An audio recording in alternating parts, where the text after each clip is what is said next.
Halo guys, salam rotate kembali dengan Captain Vince Raditya. Kembali di segmen Cheriko, cerita kokpit. Cerita mengenai pengalaman seorang pilot yang pernah saya rasakan dan saya lalui. Ya, mungkin ini akan menjadi cerita-cerita inspirasi bagi orang-orang yang suka dengan aviation. Ceritanya yang unik-unik, baik yang normal ataupun abnormal. Semoga pengalaman saya ini dapat memberikan gambaran buat kalian semua.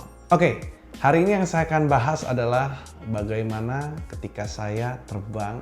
Pernah nggak sih ketemu penumpang merokok di dalam pesawat?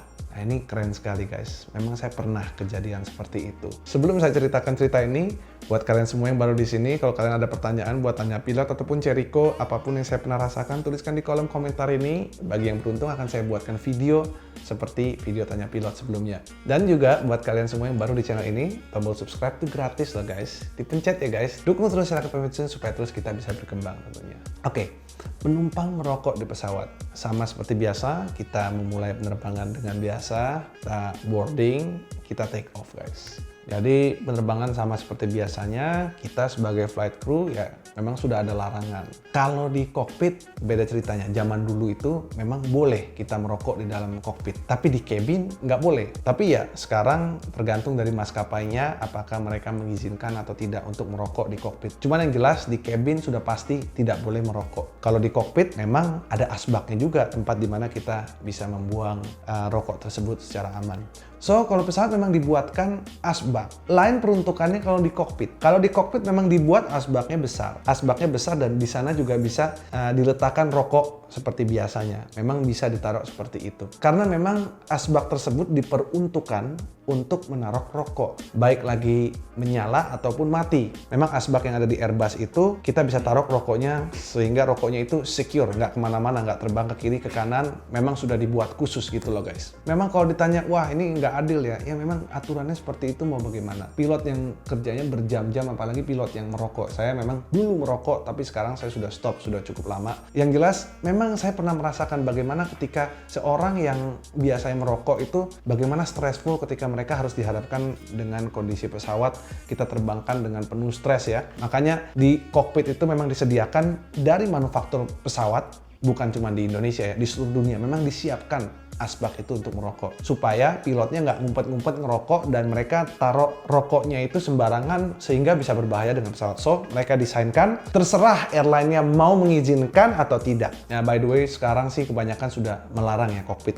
untuk merokok. Tapi berbeda ceritanya dengan cabin. Semenjak dari dulu itu banyak sekali perdebatan bagaimana seorang yang biasanya merokok itu dulu memang boleh merokok di dalam cabin. Cuman karena udaranya seperti itu jadi crowded dan bau asapnya itu berputar semua guys. Nah ini yang membuat orang itu udah deh untuk menjaga tenggang rasa dibuatlah aturan di mana di cabin tidak boleh merokok. Dan itu pun sebenarnya untuk segi keselamatan bagus sekali karena namanya manusia ada yang sembarangan taruh rokok yang puntung rokoknya nggak sampai mati dan itu berbahaya sekali karena di pesawat itu api itu bisa berakibat fatal. So mereka sudah membuat aturan tersebut. Memang secara aturan kita pun sebagai penumpang kita tahu oh penumpang lain tidak ada yang merokok, dia sembarangan taruh yang bisa menyebabkan pesawat itu terbakar ataupun berasap. Nah, ini sisi baiknya. Itulah yang membuat orang-orang yang biasa merokok tiba-tiba stop merokok, apalagi mereka perjalanan jauh. Mereka bingung guys, mereka bingung, waduh gimana caranya? Tempat di mana yang tidak ada kamera dan tidak ada diawasi, mulailah mereka merokok di kamar kecil. Nah lama-lama kan, kok ini bau rokok dan ini kita tidak bisa tahu ini kok bau rokok, rokoknya mana? Nah ternyata ada yang merokok di sana. Dibuatlah aturan dan alat. Tidak boleh merokok di dalam kamar kecil juga. Dan juga alat di mana mendeteksi asap rokok. Kalau ini alat tertrigger, dia akan bunyi. Bunyinya pertama dia akan keluar alarm. Dan kedua, kalau di Airbus ada FAP, terlihat. Lavatory ada smoke nih. Di kokpit pun bunyi. Jadi zaman sekarang ini sudah terlihat kokpit bunyi. Memang alarm ini bisa tertrigger hanya karena orang kebanyakan nyemprot kayak freshener, pengharum ruangan kayak gitu. Nah satu hari saya terbang, saya lupa penerbangannya kemana. Ketika kita terbang semua normal, tiba-tiba ada bunyi. ICAM-nya itu bunyinya ting ting ting ting ting ting. Itu namanya CRC, Continuous Repetitive Chime. Artinya itu kalau bahaya itu bahaya level 3, itu yang paling parah. Tulisannya lavatory smoke. Waduh, ini ada jangan-jangan ada kebakaran di dalam kamar kecil kan? Kita hubungi sama para pramugari. Mbak, itu lavatory yang depan ada asap, tolong segera diperiksa. Ya kita khawatir sebagai pilot kalau sampai asap itu bahaya sekali loh. Di kokpit kalau sampai berasap itu kita nggak bisa lihat instrumen kita, bahaya sekali. Dengan jarak segitu kita nggak bisa ngelihat instrumen kita dan kita mencari tombol itu susah. Itu sudah pernah terjadi. Makanya Makanya smoke itu suatu hal yang kita jaga banget. Jangan sampai terjadi fire. Smoke itu immediate return. Tidak ada kata ABC. Kalau sampai smoke atau fire, balik. Itu aturannya. So, kita lihat sana, kita concern. Dipanggil, oh, ada orang cap di depan. Wah, diketok lah di sana. Itu nggak langsung keluar orangnya. Diketok 2 kali, 3 kali. Akhirnya kita memang memiliki emergency open untuk buka pintu WC. Kita buka secara paksa. Akhirnya ketika dibuka, itu penumpang lagi merokok, guys. Nah, ketangkeplah dia sama kita. Akhirnya diamankanlah sama pramugari. Ada pramugara kebetulan waktu itu. Akhirnya ya terjadi percekcokan. Wah, bapak nggak boleh begini. Wah, bapaknya juga ngotot sana. Oh ya, cuma sedikit doang begini. Tapi bapak nggak boleh. Wah, itu terjadi perdebatan. Tapi ya, mau bagaimana? Memang aturan tidak boleh. Saya sebagai pilotnya yang di depan, otomatis kita harus mengamankan. Ini aturan harus diberlakukan. Karena kalau satu orang kita biarkan, akan semua orang akan terjadi seperti ini. So, yang kita buat adalah, saya tanya, ini penumpangnya merasa bersalah nggak? Enggak, katanya. Nah, ini yang jadi masalah.